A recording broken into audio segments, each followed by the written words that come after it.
So what should you do if you think you've been the victim of a cyber attack? Can you claim on anything? Well, you should report it as quickly as possible. There are rules. If money is taken from your bank account and you haven't authorised the payment, you should not have to make the payment.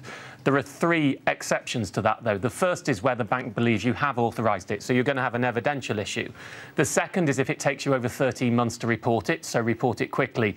The third one's the most difficult one. It's if they believe you've been grossly negligent.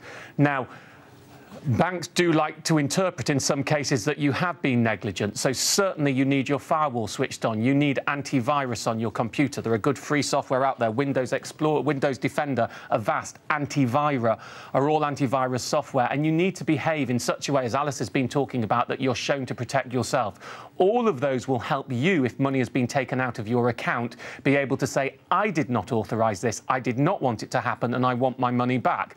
But of course, there can be a fight over this.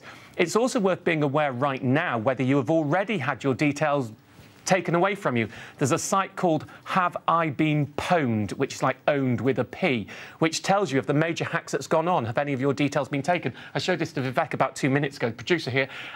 3 accounts of yours, 3 accounts of Vivek's have already been hacked. So if you were using the same password for those as you're using for your bank account, for things that where the details have already been taken, you're potentially vulnerable.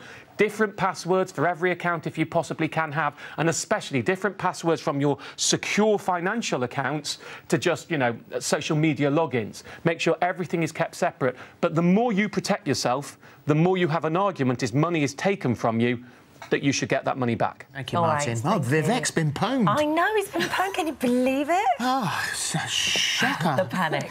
Rachel says, I'm a GP receptionist. I can't tell you the dread I feel going into work today.